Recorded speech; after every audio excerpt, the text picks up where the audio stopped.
Okay, we are now live. I'll turn it over to the chair. All right, thank you guys for being here today. As this is the first DMB board meeting being held via Zoom. So obviously, like me, everyone might be having a hard time adjusting to the new technology, but thank you for your patience. All members of the public will have a chance to address the board during public comment. And in terms of process for this meeting, each board member will be called on individually to speak during each item. Board members are asked to please state their name before speaking, making a motion, or anything like that. And then all board members may say pass if they do not have a comment or any information to share. And all votes will be taken via a roll call vote. So the secretary will take them, Amy, and we'll call each board member's name and they will indicate their vote as A or no on each item. So does anybody have any questions? Nope. And please remember that you can self-select to mute, but you need to unmute yourselves as we do roll call. Okay, so let's, move on to roll call of the first item on the agenda. Chanel Crouch, Present. Justin Houston, Jim Croom, Present. Councilmember Gregg, Present. Mike Kruger, I'm here. Tom Muth, Present. Ray Walsh, Present. Audrey Yonkis, Present. Corey Quinn. Present. Ms. Chairperson, you have quorum. Awesome. On to approval of the agenda. Has everybody had a chance to look it over? Anyone want to make a motion to approve the agenda? Tom Muth will motion. Second. Ray Walsh seconded. Okay. Roll call. Okay, Chanel Crouch, A. Jim Croom, Present. Councilmember Gregg, Yes. Mike Kruger,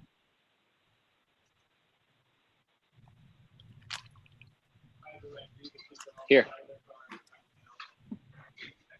Tom Muth, Yes.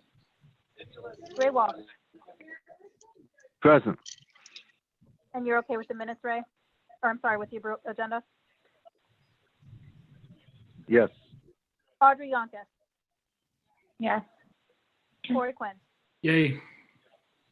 Thank you.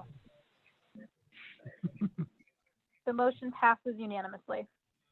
Perfect. Okay, on to approval of March 3rd meeting minutes.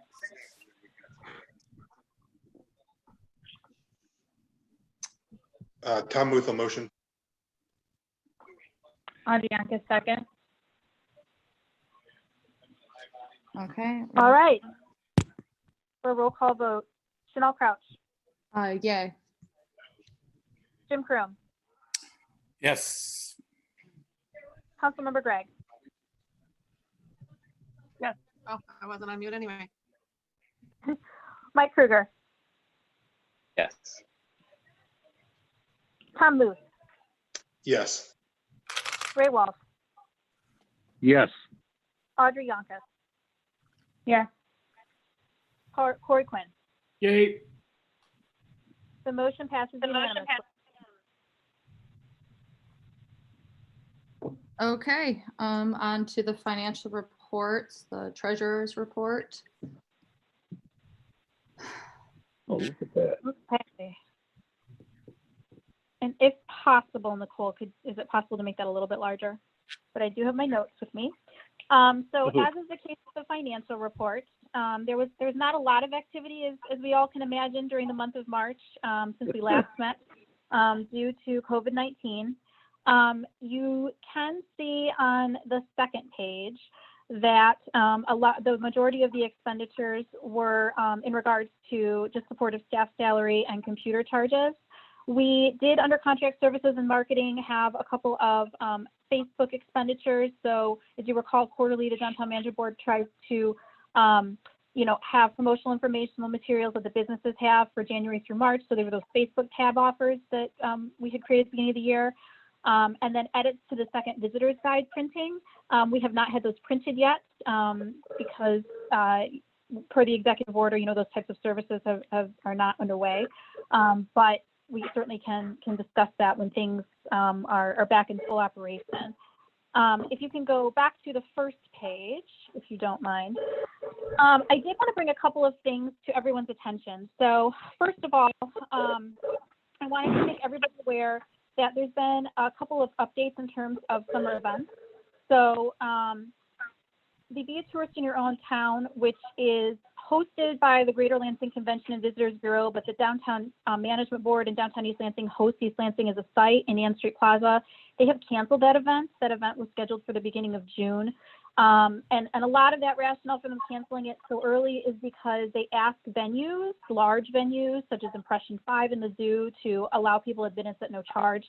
So they just felt like that was a huge financial undertaking to ask of businesses and large venues at this time, given the fact that they'll likely try to have cost recovery later in the month, so or throughout the entire summer months. So that has been canceled. So what that means is that $700 that had been expended towards funds that we get to keep. So that's at least nice in terms of a budget situation. The other thing is that unfortunately the MSU Science Festival was canceled. They did do some virtual options, but if you recall, we had sponsored that to the amount of $600. They canceled the event, and I reached out to the coordinator because what we had advertised in was not going to be made available to the public, so they reimbursed our sponsorship by $600. So that was some additional revenue that came in. The one thing I wanted to point out is just that we are still hoping, if things reopen, to host a final fundraiser for the year. Usually we host either a taste and shop or a cocktail soiree. I think that, depending on when things get back to full speed, we might be interested in more of like a taste and shop event. But usually that is our largest fundraiser of the year. And so we might need to still think creatively, because within our budget, we were anticipating at least, $4,000 or so in additional revenue coming in. So I'm sharing that, to just kind of be thinking about some creative opportunities, some creative options. Maybe we send out some fundraising letters, certainly something from business relations to bear in mind. But we will hopefully be able to recover some of those costs. So, and I'm happy to answer any questions you might have at this time. Does anybody have any questions?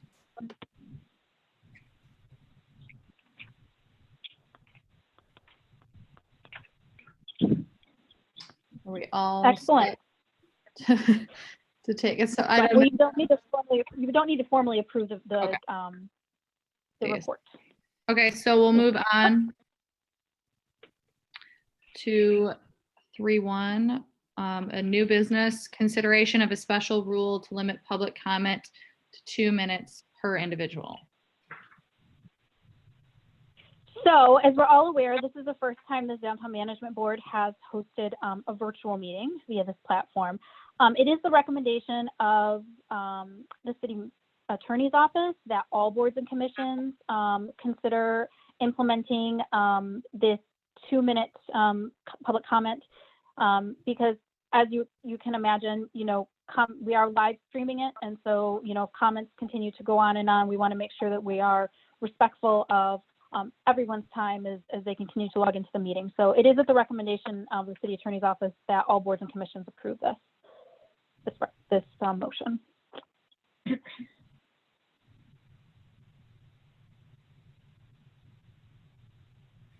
This is Jim Croom. I'll make the motion. Tom Booth will second. All right, the roll call? Excellent. Chanel Crouch, Yes. Jim Croom, Yes. Councilmember Gregg, Yes. Mike Kruger, Yes. Tom Booth, Yes. Ray Walsh, Yes. Audrey Gonka, Yes. Corey Quinn. Yes. The motion passes unanimously. Awesome. Excellent. And so that rule will take effect when we move into the public comment portion of the meeting later today. Perfect. Sounds good. Thank you. 3.2, a renewal of East Lansing Downtown Management Board Special Assessment. Thank you. So we are all aware that the vast majority of the Downtown Management Board Special Assessment and revenue is collected through the special assessment. That is used to support businesses in marketing and events and business relations activities.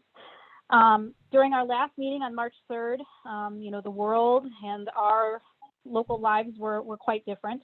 And during that meeting, there was a lot of discussion about the fact that the special assessment has not been increased since 1999. So since actually the inception of the Downtown Management Board.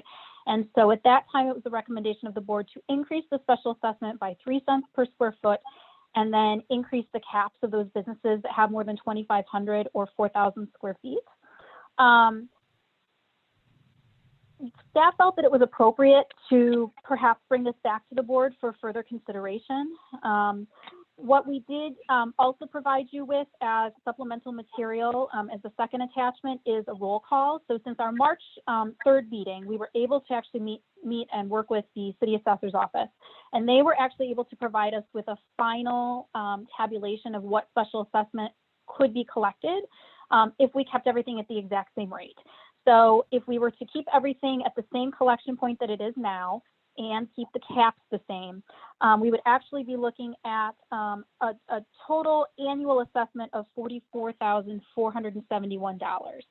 So obviously the current assessment is a little over $40,000. It's $40,324. So you're looking at about a $4,000 increase.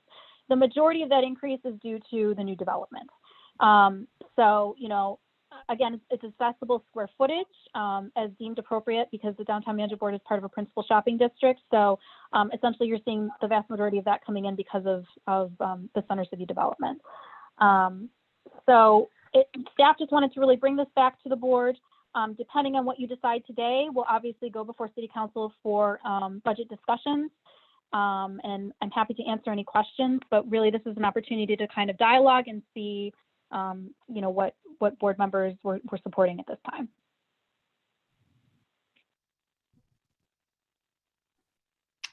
Does anybody have any opinions? I know personally, I think that previous to this, we were thinking it might be the right time, but since the beginning of March, I think it's probably become at least obvious to me that this is probably not the right time to be doing an increase in special assessment. So I don't know what everybody else thinks, but that's where I'm at about it.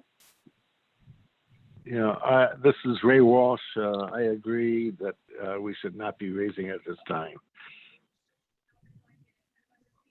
Tom Muth, I definitely agree that we should not be raising it. The one concern I have, and you'll have to refresh my memory on this, is a year from now, will we have an opportunity to do this again, or 2 years from now, or whatever? Or is this another 4 years out that we'll have to wait before we reassess? Sure, that's a great question. The board determines a recommendation to City Council. So at this time, you could make a record. So the current special assessment ends June 30th of this year. The board makes the recommendation to City Council of whether they want to renew the special assessment. You could potentially not request any funding for the special assessment, but then the DMB would have no operating budget, or obviously any form of increase. So staff's recommendation was initially perhaps we consider 1 year. I recognize you'd have to go through the whole process again in 1 year, but to do 1 year, so have it be in effect from July 1, 2020 to June 30th, 2021. But that's not necessary. In the past, the board has approved everything from 2 years to 5 years. You can determine the length of time. But I've personally never seen municipalities approve anything less. It aligns with the fiscal year, so you couldn't do anything less than a year. Okay, so we could revisit this next year. You could, yes. Okay. You could make a recommendation to City Council to approve a certain rate for 1 year, and then we would have to go through the public hearing process like we will this time. Essentially what that involves is if you approve it, we would make a request to City Council for the special assessment. and we hold 2 public hearings with businesses. Businesses have the opportunity to weigh in, and they receive 2 written notices about the rate that they will pay. Okay. And essentially it'll be a renewal at the same rate. So those are the requirements from a logistical standpoint. Before we move on from this, I wanted to just raise something as a point of discussion. If we're talking about a 1-year special assessment renewal, I guess, for purposes of discussion, what do you think of lowering it slightly this year? I don't think we want to completely go away with it, because I think promotion of the downtown district is going to be important, but there's just not that many fees or assessments that we can waive, and all of the downtown businesses are going to be struggling this year. So I guess maybe the question is, how little could we do with that? Was grammatically incorrect, but I think you get my point. I don't need to ramble on. Yeah, I agree, and that's kind of where I was going.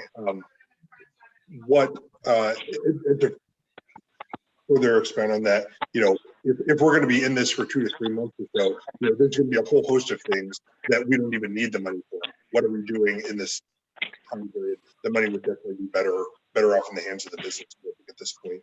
And I agree that it shouldn't go down to 0, but maybe discuss cutting it in half for the next year as the starting point.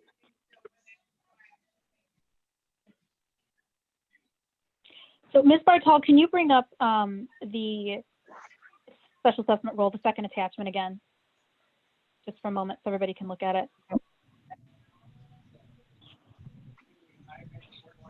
Thank you. So the current rate, just so that everybody's aware, is 4 cents per square foot for basement, 8 cents per square foot for first floor, 5 cents per square foot for second floor, and then 3 cents per square foot for all other floors.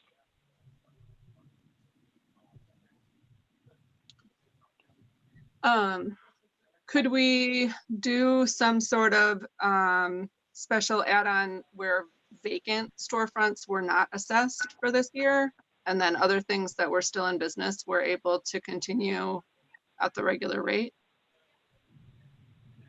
So my understanding is that vacant storefronts are not assessed. Oh, okay. When you say vacant, do you mean unoccupied or businesses that are currently shuttered? I meant unoccupied. I think we're gonna, unfortunately, in reality, I think we're gonna lose some downtown businesses during this period. I think some people aren't gonna make it through.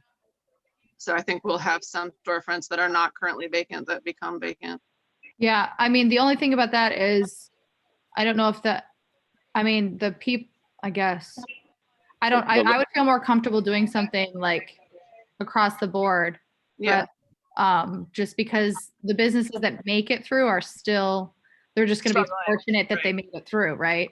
It's not, that's like almost like luck in the end. You were lucky to be in the position you were when this happened, that you could, and someone was unlucky that they weren't. If this would have happened in September, it may be a different story, but can she pull up, like, I was just looking at my phone at the financial reports, because I think it would be beneficial to look at things that we spend money on, that if we're, say, going to cut our budget in half by doing this, say if we just did a special assessment for half as much, I think there's probably things on there that haven't been canceled that might not happen, or might not happen in the same capacity. And so that would be our year end, what happens the rest of after the year end this year that's not going to take place, that would be part of next year's special assessment. Oh, Do you I think see. So we you want should do to some- scroll down to sort of activities that we do? Is that what Yeah. you're saying, Chanel? Yeah, so we can kind of get a better understanding of what Sure. our needs would actually What be if we're not options we're doing the jazz festival, or we're not, or whatever. Absolutely.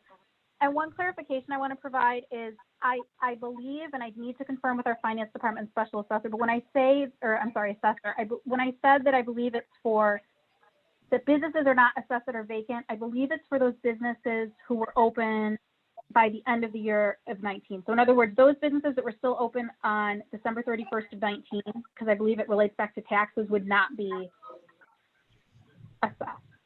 But if you were open, for example, if you're open right now but unfortunately has to close in the next 6 months or so, I believe those businesses would still be assessed. So I just wanted to make that clarification to everybody. Isn't it the property owners that are being assessed though, not the businesses? Correct. It is correct. It is the So, property owners. so regardless of whether there's a business there or not, they're still going to have to pay the taxes. That is correct. It is linked to the summer property taxes. Yep, it's part of the summer property tax roll. Yeah. But as a tenant, we have to pay those anyhow, so it eventually comes down to us.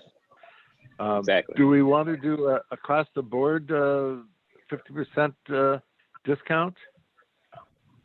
Well, I threw that number out just as a starting point. I think we need to look at the budget because there are some fixed costs there that, you know, when we're talking about computer license fees and staff salary and things like this, where, you know, no matter what we do, like we still need a certain amount of money. I don't know if 50% was the right number.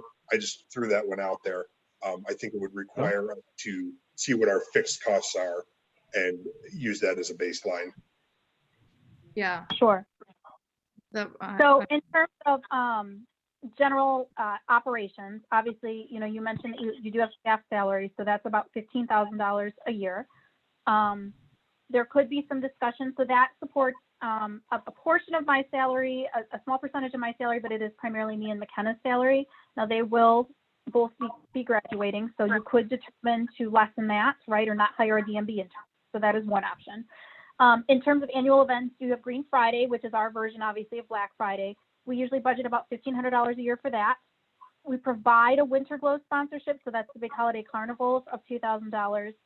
We have the summer concert series, so the Friday nights, basically in Ann Street Plaza, that is $2,000. We support the Jazz Festival at $500, and then the MSU Science Festival at $600. This board had determined in the last budget discussions that they had determined that a lot of their percentage of the budget should really go towards like event support and digital media. So marketing campaigns, social media, Facebook, Twitter, boosted ads, things of that nature. So your budget was, you budgeted close to $9,000, but based upon changes this year, you've actually spent to date closer to $13,000. And so you've just offset that cost by lessening the amount with some other activities. We annually edit and promote the visitor's guide. So our two most popular promotional items are the visitor's guide that I think everybody's familiar with. It's that trifold marketing piece, and then our tote bags that we give to businesses and patrons of the downtown. So the visitor's guide is usually anywhere from $3,800 to $4,800 a year, depending on how many times you print it. And then tote bags are usually about $3,900 or so every year. We do holiday decorations, and I know that some board members we've had a lot of discussion about that in the past. What that essentially supplies is we have faux garlands and bows that are placed on every other flagpole. Not flagpole, I apologize, but light posts basically along Grand River Avenue. And then on the side streets, MAC, Division, and Charles. And so those are placed there. That's certainly something that could be discussed. We own those materials, so the cost that is given to us is we work with Shine Lighting to put those up. We are unfortunately unable to have the Department of Public Works do that because the city no longer owns a bucket truck. So that is where a lot of the cost goes for that. And then musicians and vendor contracts. So every time we have events like the Great Pumpkin Walk or Green Friday or, you know, something downtown like Taste and Shop, and you employ like musicians or buskers or chalk artists or anything like that, that is in there. In addition to like, if we take on to a regional events like Youth Touristing around town, we usually budget about $7,600 for that. So all told, you have a budget close to about $6,600 in direct events, so sponsorship, if you will, or hosting events. About $23,000 in marketing miscellaneous. So think of that as more your traditional marketing swag, social media, things of that nature, and then contract services. So that's both holiday decorations and musicians contracts, performer contracts of about $15,700. And then finally, very nominally, we spend $400. We have to, every year when we hire musicians, we have to pay licensing fees for them if they play cover songs. And so we share that cost with the Jazz Festival, the Art Festival, and community events. So that is the big picture of your budget. I think we're kind of looking at a bit of a different reality for the next year coming up, and I am not quite sure if some of these events are even going to happen. I support kind of bringing down the assessment, but I don't really know about cutting it in half, right? I feel like we're going to need to support the businesses so that there's a downtown left to Yes. support and to market. And I think that should be our first priority. You know, I love the sponsorships and everything, but I have a feeling that some of that's probably going to have to be put on the back burner to rescue our businesses, basically. Yeah, I agree. And I mean, we can't ignore, having some money set aside for, marketing and advertising the downtown once we come out of this. Like we need to have a plan in place for that. But yeah, I think that the sponsorships seem like an obvious, a first step.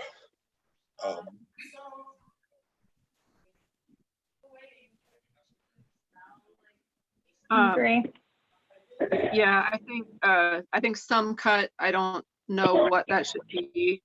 I think we need to keep our ability to promote the downtown because that's going to be critically important. And I think the festivals are part of that. So I guess going into budget season, I'm not really sure how to phrase that to provide the flexibility to use it without dictating an exact number right now, because I think just this 5-minute discussion going through the budget and trying to pick the things that we could do without is going to be a pretty difficult thing to do in a short period of time. So I'm not sure in terms of recommendations from this body what that sounds like, but I would support something to the tune of, a willingness to reduce that assessment for the year 2020 to some amount. And then it sounds like there's going to be some more work to be done on actually looking at the budget and seeing what we can do without. I don't necessarily think taking all of the festival sponsorships off. And then I think there will be some relief funds coming from some other agencies, and I don't know what flexibility we'll have for those, or really if they'll appear, because every single city in America right now is suffering. So it's going to be a fairly spread out pool of money.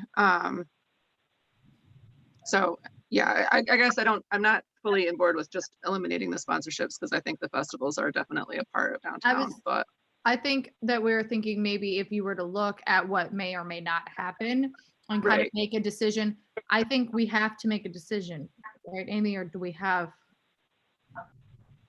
So the special assessment legally has to be approved by City Council by June 30th at the latest. However, from an administrative perspective, City Council sends the special assessment off for the printing of the summer taxes by the middle of June. It is the finance department's request that we try to get them something by early June, very latest. So what that means is, frankly, from like a standpoint, is we need to have this finalized in the very least by probably frankly the last week of April, whatever recommendation we do, and staff is happy to run some additional scenarios, because we'll need to hold 2 public hearings in May, right, in order to, with City Council, in order to have it approved for an assessment if we continue to collect an assessment. Essentially, we have to make a decision in order to vote on it, unless we were able to hold another meeting like this, which I don't know and what that looks like, but I think that's why I was just trying to say it. So say if we cut the budget, the assessment, I believe, is 40,000. Is that correct? What we collect? Correct. It's $40,324 based upon the accessible square footage. So if we look at this and say, if we cut it 75 or 25%, so that we're maintaining 75% of it, or what, I think we just kind of have to look at, can we afford, I don't think we need to sit here and say, okay, we're not sponsoring the Jazz Festival, or we're not going to do this, or we're not going to do that. But if we say, okay, so say we could take $10,000 out of our budget. If we're looking at this list, is there a way that we think we could pull 1,000 here, 500 there to make it like we don't have to sponsor at every level that we have? Or, is there a way to, what do you think that we can pull out of it? Because I think if we have to make a decision, we don't really have a choice. And I think that might be the best way to look at it, what we think we could afford to move funds around and do without, worst case But scenario. why are we going to pull $10,000 out of a budget that's I going wasn't to suggesting that was the cut number. everybody? No, I understand. But I mean, just the whole point of like, I understand what it looks like if we reduce the budget to everybody else. It looks like, oh, we're trying to help them out and in that sort of way. But I mean, if you reduce this budget by 10% or 20%, I mean, that's not really saving. I mean, the assessment isn't that much per business. I mean, that might save, I can only speak for myself, save us $20 or $40 for the year. But I feel like that money is much better spent. We could pull it from the certain events that aren't going to happen, but like, why not use it for marketing, getting people back downtown once they can do that? Is it going to get passed on to the business? If the landlord's getting assessed it, are they going to pass it on to the business? The business is still going to, regardless. Well, most businesses end up paying it anyway through their triple Exactly. net So- leases, Right. obviously. So Right. It So would depend on the lease, whether it's triple net. yeah. So I mean, all of them are. But yeah. Most leases are triple net nowadays. I think, are we supposed to be saying our names? I haven't been doing it. I just don't want to Oh, make sure we're not. Ray Walsh, most of them are True. triple net leases nowadays. I would say doing a 20% discount would probably be a good sign of good faith to the tenants, the people who are still here. And I think we I can don't afford think that. that any of us really think need half a the sign of businesses good know. faith. I don't think half the businesses know they're being assessed for the DMB, like the sign of good faith. Yeah, I mean, I don't know. I think it's money better spent marketing the downtown. This is Jim Kroom, if I could have a moment. I think on this one, I appreciate the hardship of the businesses very much. And I appreciate that it would be a sign of good faith, but I think I agree with Mike that it's it's a de minimis amount to each business that rolls through. And I think my sense is we would actually be helping the businesses more if we retained this small amount of cash and reapplied it to either open up downtown, to do additional marketing that we've all talked about that is important, some billboards, some other things that help the businesses out directly when they're reopening. And we also need to discuss later on in the agenda the block grants that are coming in and what our recommendation might be on those. So there will be some very direct assistance available to businesses in that regard also. So I think we would be making a decision if we decide to rescind our recommendation to increase the amounts and keep them level. So all of that said, in my judgment, I would prefer to hold right now. We can do other things with the money later that will directly help businesses. That's our job on this board. So this money is not just going to flow out of the business community. It's staying here to help them. Okay. So in the interest of, not that we can't continue this conversation, but I'll make the motion to go ahead and keep this year's assessment the same for the next year, and then revisit it next year and see whether or not we need to increase it or whether or not it needs to be reduced or whatever the situation may be at that point. But I think we give it another year before we cut it. I'll support that. This is Jim Kroom. Okay. Do we have any discussion? Anybody have anything to say? What would, I don't, lost track of, okay, this is Jesse Gregg. So if we do that and we rescind that, do we lose our chance to possibly lower it, or is that still a possibility? I feel like that's ultimately up to the council, yeah, regardless. I guess so. That's correct. The final decision is made by city council. Okay. Yeah. The city council has to approve the special assessment rule. Okay. If the city council decides that they don't approve it, then they automatically make a decision in that time frame so that we do get an assessment? Yes, my understanding is that city council can choose to do anything they'd wish. So they could choose to not collect an assessment at a different rate, or take the recommendation of the downtown management board. Historically, they have always taken the recommendation of the downtown management board, but obviously we are in unprecedented times. Okay, any other discussion? All right, I think we're ready for a roll call. Okay. Crouch, Yes. Kroom, Yes. Councilmember Gregg, Yes. Kruger,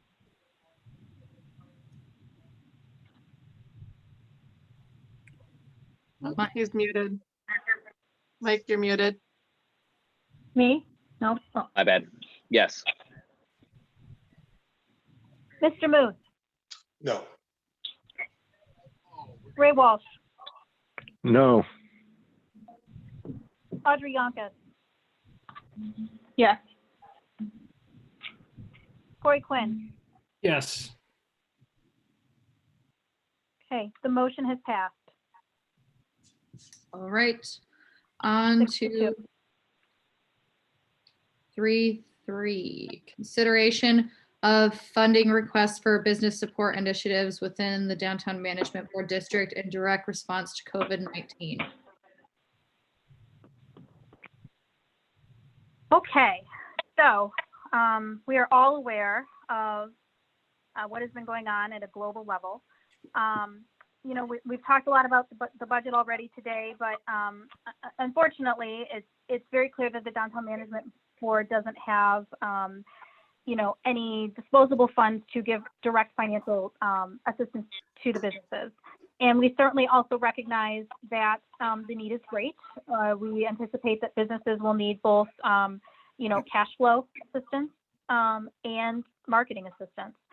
So staff really wanted to begin a dialogue with the Downtown Management Board about, you know, what might be of best use. We would obviously need to partner with other organizations and perhaps boards and commissions. So the Downtown Development Authority might be a strong partnership. Obviously, we could make recommendations to City Council. Those bodies certainly can determine what happens or doesn't. And, you know, there might be some potential other funding sources. We have worked really hard over the course of the last 4 weeks to research financial opportunities. We have tried to forward those on via email to businesses. I know the board has been included in those.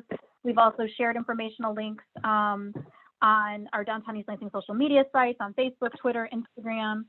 And so at this time, you know, we know a couple of things. We know that there is $13,000 remaining in developer agreement fees that were intended to sort of help with support of the downtown. That's a lot based on the newest construction that has occurred. You know, historically, the Downtown Management Board has made recommendations to the DDI on how those funds should be spent. And in some instances, they have even given the Downtown Management Board management capabilities over that. So if you recall, we've done some wayfinding sign projects. We've done some marketing projects on behalf of the Downtown Management. We've done social media campaigns. And so it's all kind of come from that pot of money. You know, the Downtown Development Authority might have some additional funds where they could maybe look or research into small business loans or grant opportunities. So if that is something that this board feels strongly about, that might be something to consider. Perhaps City Council might consider the reduction of license fees that businesses generally pay annually. That might be something that this board might consider. And I know that Mr. Kroom had mentioned community development block grant funds as well. You know, I have done some initial research, and it appears that some of those funds might be able to be spent towards like capital assistance to businesses, or maybe even large-term projects, like perhaps hypothetically maybe sanitation, right? If it's determined that businesses need to sanitize in the downtown, maybe funds could be spent like that.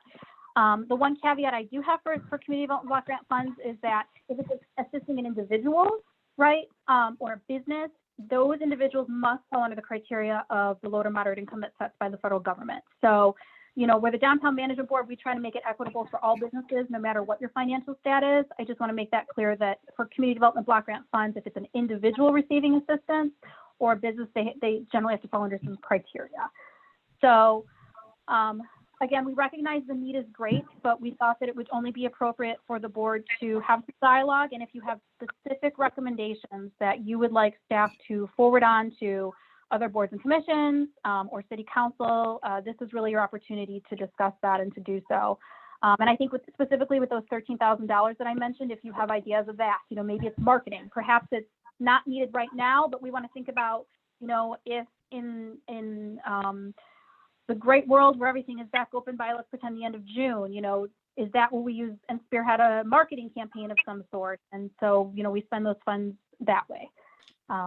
So this is really the opportunity to kind of further discuss that topic. So this is Jim. Sorry. Go ahead, Jim. This is Jim Kroom. So in terms of the dollar amounts, it seems like and I do want to compliment Eli on their article. I thought it was a good article. And I think that with the emergency funds, I believe they do go directly to individuals. I've looked at what some other municipalities have done, some small, some medium. It seems like some of them have made direct grants with that money to businesses. Like typically these might be used to fix up the sidewalks or different things in the community. I understand we can also potentially claw back maybe current block grant money. So not this special money that's coming as a result of the stimulus package, but the annual amounts that we get, those could be clawed back and used differently by city council. I think that's something that this body could recommend to city council.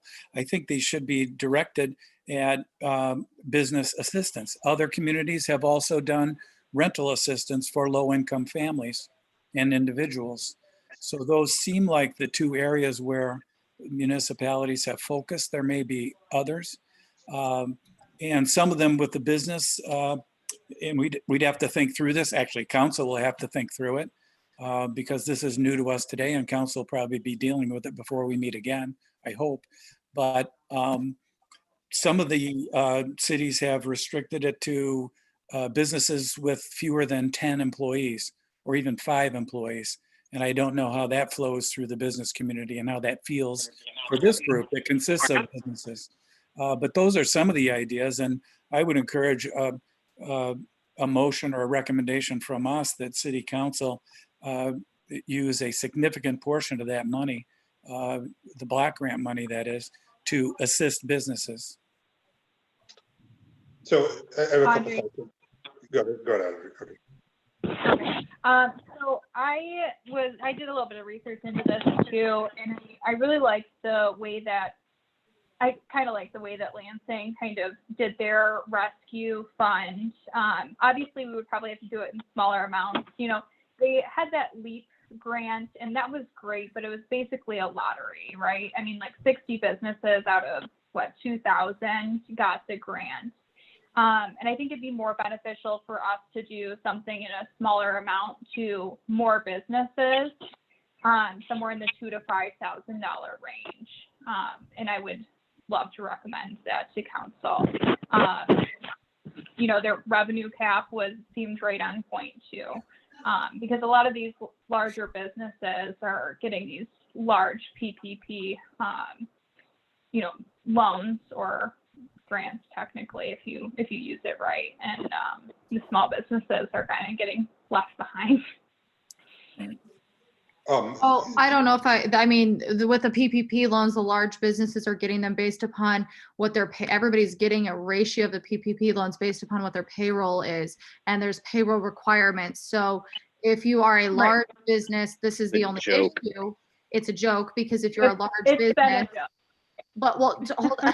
If you're a large business and you say you have, for example, we run with about 90 employees on our staff.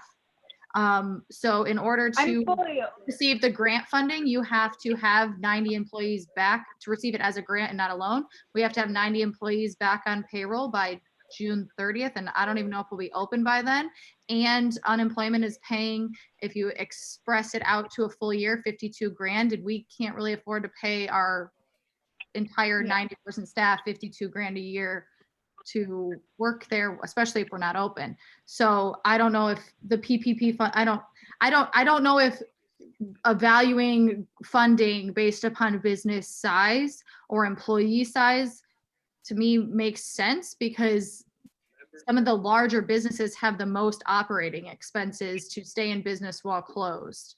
And we're floating as many, like for us, we're floating like 10 to 15 employees, but that's costing a significant amount because it's a lot of people and the operating costs are much higher for like larger scale businesses. So I don't know if business size should have any sort of relevance. And I don't know. It's such a difficult position and thing to figure out. And I'm not at all an expert on like grant funding or loans or anything like that. So I don't know the right way to go about it.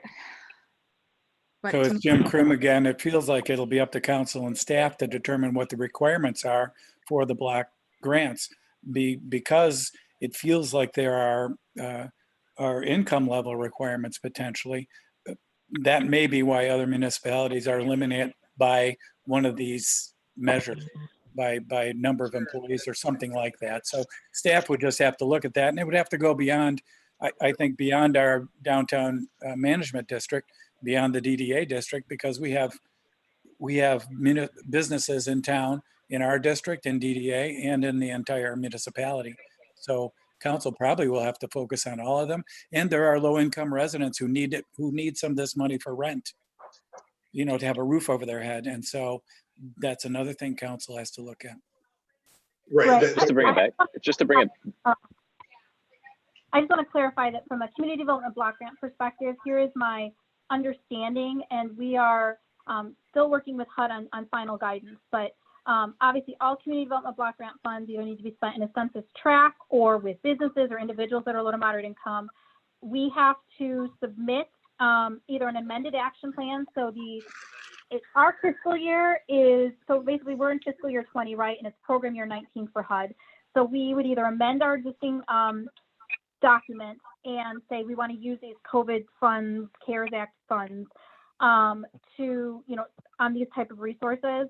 But it does require, in the very minimum, an amendment to a document, a public notice, and then a 5-day public comment period. So those are the HUD regulations that we have to follow.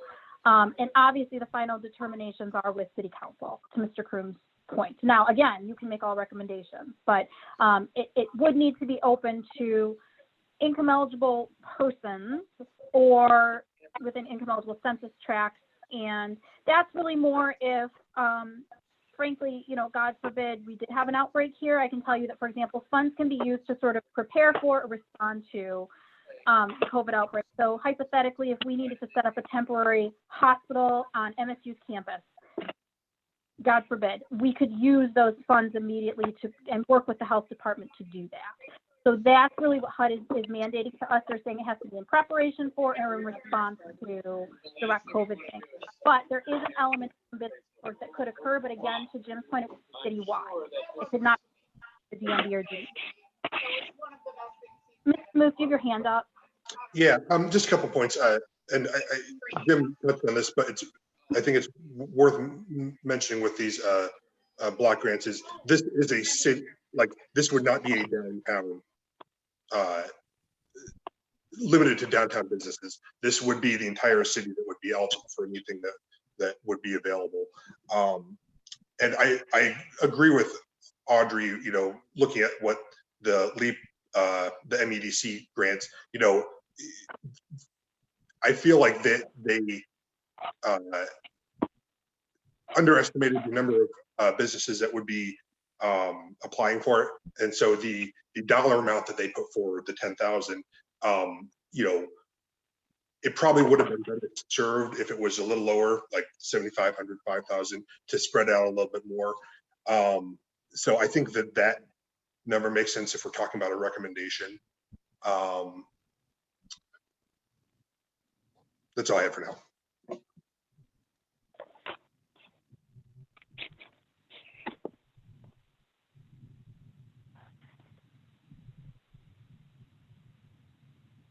I'm just been jotting down notes. So it sounds to me like there is a recommendation for some sort of grant funding, correct? Is grant sort of the initial grant or loan funding that could come from any sources available to businesses? So more of a financial recommendation to city council and or the Downtown Development Authority or other boards and commissions. And what about the marketing perspective? Is that just not something that we feel is necessary right now to make a recommendation on? How are board members feeling about that? I have a hard time thinking about what we would be marketing at this point or in the next couple months. You know, at this point, we're speculating, you know, is this thing going to be, are we going to be in some sort of operational mode in June? Well, then, you know, we might want to have somebody set aside for that. But, you know, for all we know, this could be going on through into July or August. So while I'm not opposed to having some money set aside for marketing, I just don't see, I can't imagine what that would be sitting where I am right now. Yeah, I think in terms of marketing, I think it's so hard to tell right now when we're going to be open, what capacity downtown East Lansing will be open, like what the next even 10 steps look like in this process. So I don't even know how we could at this point say any sort of recommendation about the way any sort of marketing funds or anything like that should be spent, because if we're closed, the marketing isn't going to do us anything right now because nobody can do any business. And if we're going to be closed for 2 months, it'd be a waste because it's not close enough to when we'd be open. Thank you. And another point on the marketing is that would effectively be benefiting the businesses who survived. Whereas if it was, you know, distributed in terms of grant money, it might help a business survive, get to that point where they can reopen. I don't know if you heard about the PPP money from this first disbursement just ran out today. So if you didn't get it in, your SOL at the moment. And I think if we're talking about doing any sort of grants, things like that need to be taken into account. Have you already received any grant or forgivable loans already? If we're talking about criteria, and I know we're not to that point yet, but not our decision anyways, but that's something to consider as well. I do think that this can probably be talked about at the next meeting, but we should probably come up with some sort of like reintroduction plan maybe for businesses. It sounds like it's going to be more of a phase in. So maybe allocating a certain dollar amount to businesses for boost posts, like $20 a business, $50 a business or something like that. And I think that can be talked about later on, but I think they'd be very appreciative of that. Well, and on that note, you know, I've been doing a lot of chamber webinars or Zoom meetings, and it might not be a bad idea to. I know Pete Snyder at Piper and Gold has been actually working on some reintroduction materials. So it might not be a bad idea to see if we can get something like that scheduled with somebody to kind of an East Lansing, downtown East Lansing focused program to help us get our engines going again when the time comes. And Mr. Kroon, you have your. Yeah, I raised my hand back on the marketing comments. I'm in agreement that I don't think we should recommend that the money be used for marketing now. We may have money, to Tom's point, we may have money in our budget. That's an example. By retaining our budget, we can do potentially a seminar on reintroduction and reopening to help businesses. We could sponsor that. So about my comment was more to marketing. I would not, businesses need these monies in their pockets now. And we do need to reduce the amount over what Lansing did so we can spread it around a little bit more broadly. So I'm in agreement with those comments. Before we move on from this, I think I am in general agreement that the community development block grant funding should not be used for marketing since we don't know what downtown looks like yet right now. I do think that some sort of communication plan. So many of the businesses that are downtown, there are businesses that are still open. There are businesses that are going to reopen doing business differently than they did when they closed. And I've found that it's each individual business, just region wide, who is still operating or who is planning to operate differently, they're all communicating on different platforms, and it's really difficult to get a handle on who you can actually patronize right now. And so I think something that we might be able to do, and I don't think I think this is a small enough marketing ask that we could probably do it out of our existing budget if we move things around, but just some sort of portal communicating which businesses are open and how you can contact them. So is it curbside? Is it by appointment? Is it, 25% capacity? What does it look like to do business with our local businesses? So I don't think it's a big enough marketing ask that we would need the community development block grant money, but I think it's something that we should think about as we roll into what business looks like downtown.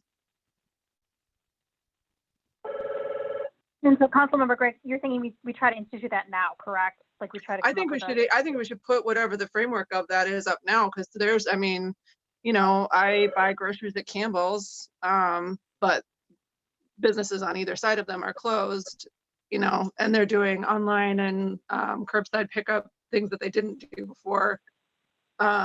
So just, and I know that people are looking for ways to support the businesses that they can support now, because they're all, everyone is worried about what this is going to look like when we come through it.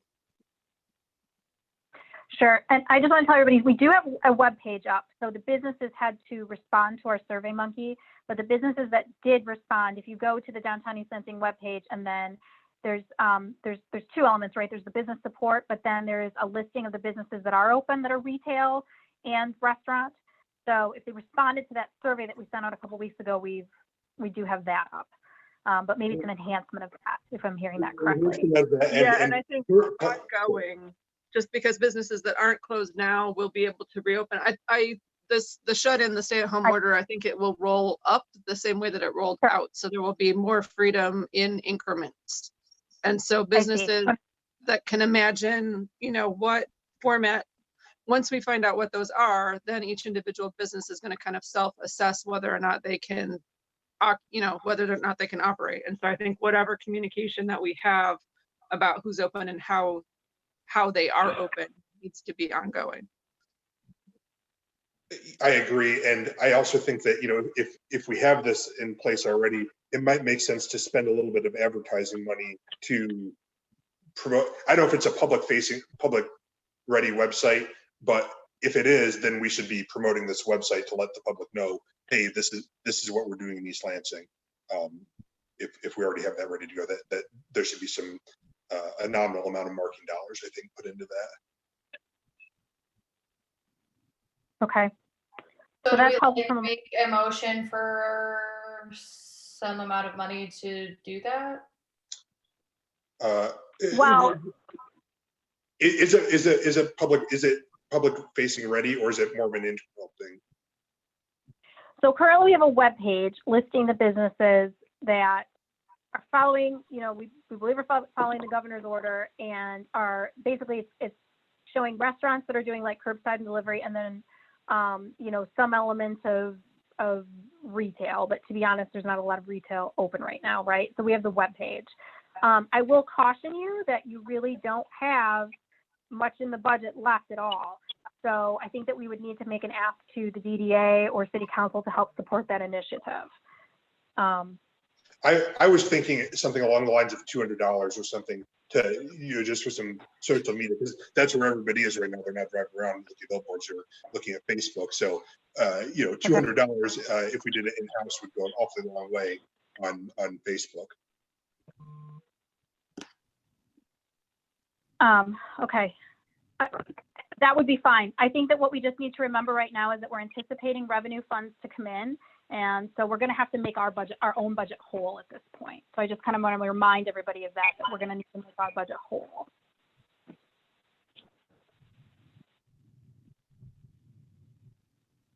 So I guess my one question is, in terms of the marketing, or I guess I should say financial support, there were dollar amounts forwarded on, like 5,000 and 7,500.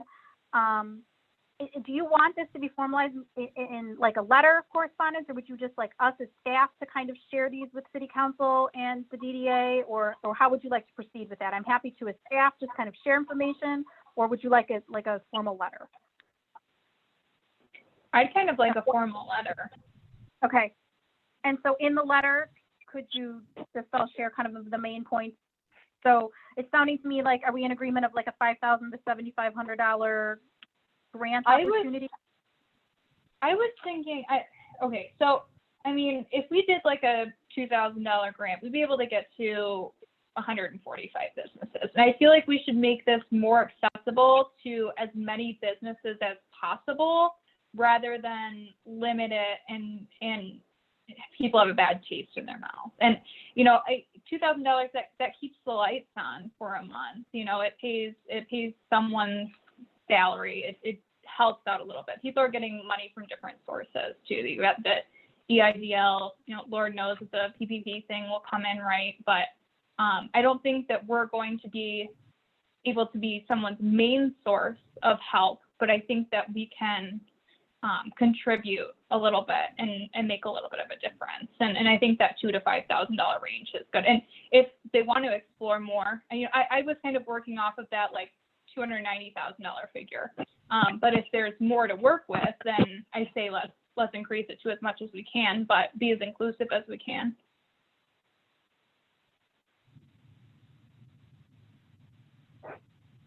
Okay, so I'm hearing $2,000 to $5,000. Okay. I would. Or more if they want to give us. It's got to be a retaining wall we can build. I'm reluctant to make it too little. I'm afraid that we will sort of divide it up too broadly and that it will not be enough help to get people through. Right. Well, especially if we're going to make it so, you know, contingent on them not having received other aid from other sources. We're going to give them $2,000 and we're going to say that they can't have received any other grant. That is becoming a small enough pot of money that it's not necessarily going to be the thing that keeps them going. So I'd be more in favor of 5. I want to, you know, I'd love, where's it? Sorry, go ahead. I don't think that, sorry, any other grants is where I was kind of coming to. I don't, you know, Lansing excluded people that got the LEAP grant, which was a $10,000 grant. And I kind of agree with that. But any like the EIDL and that sort of stuff, I don't think that we should not include them for getting that. Yeah.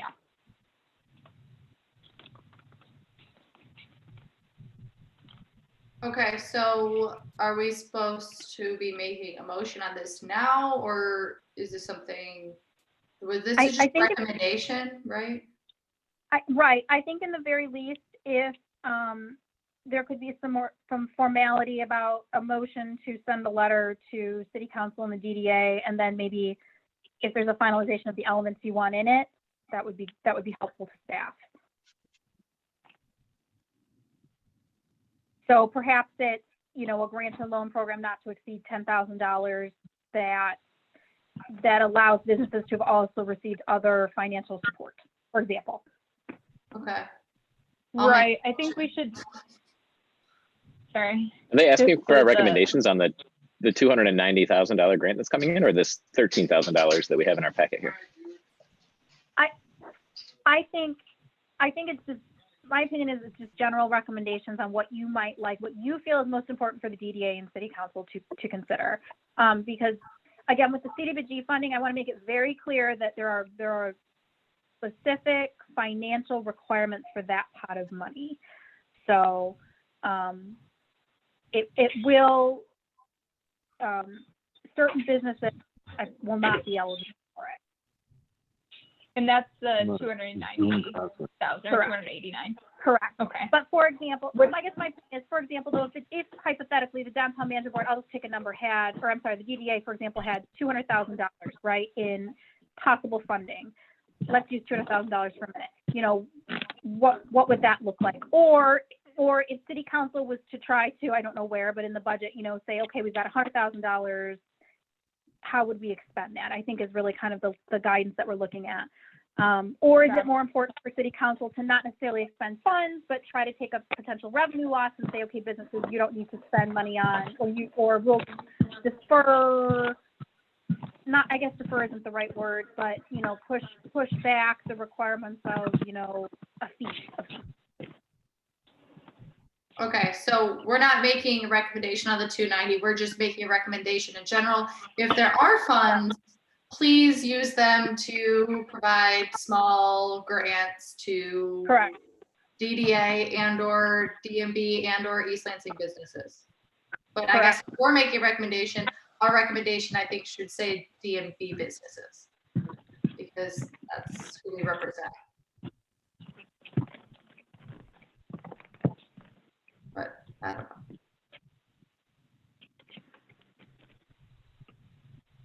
So to DMB businesses, and am I hearing the sentiment is grants? Yeah, I don't know if we should, Go ahead. I don't know if we should limit it to, I get what you mean, Chanel, but. They can do whatever they want. I don't feel comfortable Right. having the DMB advocating for grants for businesses that are not, who we literally are only here to represent those businesses. So if they are represented, then they can, I don't know. That's my opinion. No, I agree, Chanel. I mean, in a greater sense, I want all the businesses to get it, but we have a charge, and we are paid with dues from the businesses downtown. So we should be, I wouldn't say that we should be encouraging exclusive anything, but the wording should be something along the lines of, we encourage the council to, you know, provide grants for businesses in the core downtown area. Yeah, I don't feel comfortable advocating for it. That's something that for businesses that aren't represented, they pay us. So Right. So I guess I make that motion. Very general. I don't have a dollar amount. Whatever they can do. Yeah, I agree. I don't know if we want to put a dollar amount in, but I think that we should phrase it in a way that makes it clear that we would like this pot of money to be, or if there is a pot of money, that it could be spread as broadly as possible while still making a difference. I think that kind of language, because we don't know what the pot's going to be. So, you know, maybe it turns out that there's only $100,000. Well, then 5,000 is going to be too much. It maybe that's going to be, you know, 500,000, and then, you know, we could do 10,000. So I don't want to limit ourselves on a dollar amount when it's so nebulous at this point. Just with an overall charge of, or Helping encouragement. as many people as possible while being effective. Yeah, effective. Yeah, exactly. And I think the efficacy is what we need to Whatever see. that means. Yeah, I mean, I guess that'll be up to them. It's not up to us anyway. Yeah, we're just saying what we think. Okay, so take a vote. Or I motion. Is there a second? Second. I think that was Mike Ms. Kruger. Crouch, Yes. Yeah, Mike Kruger. Or Tom, I don't care. Jim Groom, Go first. Jim. Jim, are you on mute? Yes, I was on mute, but yes, for the motion. Councilmember Gregg, Yes. Mike Kruger, Yes. Tom Booth, Yes. Ray Walsh, Yes. Audrey Yonkis, Yes. Corey Quinn. Yes. The motion passes 8-0 unanimously. Thank you all. So I will draft a letter, and I will forward that on to our chairperson for review and signature, and I will share it with all of you. Perfect. Thank you. Great. To the next part of the agenda. Public comment. Do we have any public comment? As a precursor to this is Jim Kroom. I'm wondering, on DDA, we have the public comment up front so we can get the benefit of their viewpoints. Is it possible on future agendas to move it up? Yeah, it is possible for sure. for agendas. The reason it was placed at the end of this particular meeting is because we wanted the board to have the opportunity to review the 2-minute rule for this particular meeting, so that could only occur after. But yes, I will happily place it towards the beginning.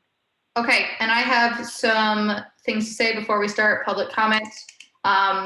So each caller in the queue will have 2 minutes to address the board. Callers will be identified by the last 3 digits of their phone number. When called on, you will be unmuted. At the end of the 2 minutes, the secretary will share that the 2 minutes has passed and will be placed back on mute. If you do not wish to speak, please indicate so by saying pass. The following is not a requirement, but it does help the clerk. If you choose to speak, please clearly state your name and business affiliation or address before addressing the board. Please and thank you. Excellent. So I will read off the last 3 digits of the phone number, and our co-host Nicole will help to unmute them. So the first caller I have ends in the last 3 digits of 352. And you are unmuted.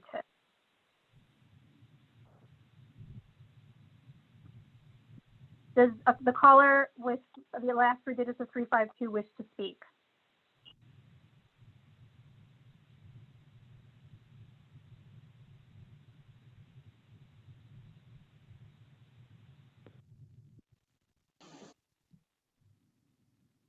I'll ask one last time. Does the caller with 352 wish to speak?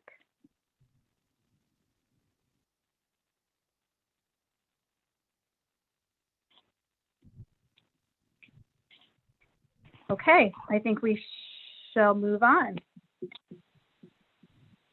Okay, I next have a caller with the last 3 digits of 443. If your phone number ends in the last 3 digits of 443, you are now provided with 2 minutes to speak. No comment, thank you. Excellent, thank you very much for joining us today. And finally, there is a caller with the last 3 digits of 448. Again, the caller has the last 3 digits of 448, and you have 2 minutes to speak. Thank you, no comment. All right, I do not see anyone else that is calling in. I, however, did receive an email during the board meeting from Chris Root, and she asked me to read something into the record. Her comment is as such. Her comment is, can you let us know how the city is going to decide how to allocate the community development block grant for coronavirus response? I understand the reporting requirements to HUD about these funds that you have summarized, but how will decisions be made about how to allocate the almost $300,000? Will there be an opportunity for small businesses and other eligible recipients to apply or express interest in receiving some of these funds for eligible activities? I know there was a great bit of discussion about this today. Again, in terms of how decisions will be made, final decisions will be made before City Council, obviously in a public format. In terms of what will happen, an amendment, my current understanding of the guidance is that an amendment needs to be made to our current action plan, or we need to include funding requests in our next action plan. So they're either next fiscal year, it could be one or the other. And so then we would draft a document, it's called an action plan document. We present that to the public, we notice it in the newspaper, and we hold a minimum of a 5-day comment period. So that is my response to that public comment. And I believe that that ends our public comment period for the meeting. Okay, so. Motion to adjourn. Yeah. Second. All in, no, you have to read off roll call. All right. Thank you, Chair, for reminding me. Chanel Crouch. Yes. Jim Kroom. Unmute it, Jim. Thank you, Mike. Yes. I saw in his body language, yes. But we had to I was wait thinking that. about voting no. This is so fun, but I'll go with yes. Well, you can have a sidebar with people later, I'm sure of it. Councilmember Gregg. Yes. Mike Kruger. Yes. Tom Moose. Yes. Ray Walsh. Yes. Audrey Yonkis. Yes. Corey Quinn.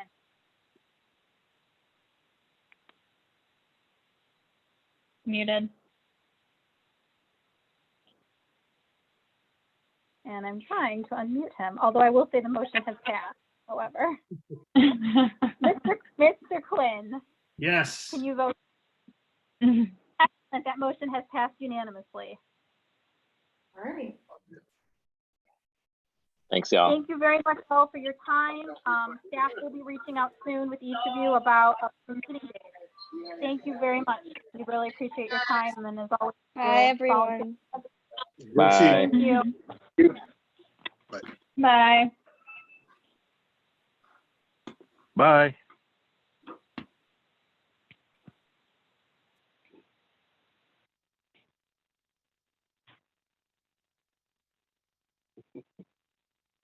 Hey, Amy. This is Nicole. Nicole, can I stop the recording? Yes, you can now stop recording.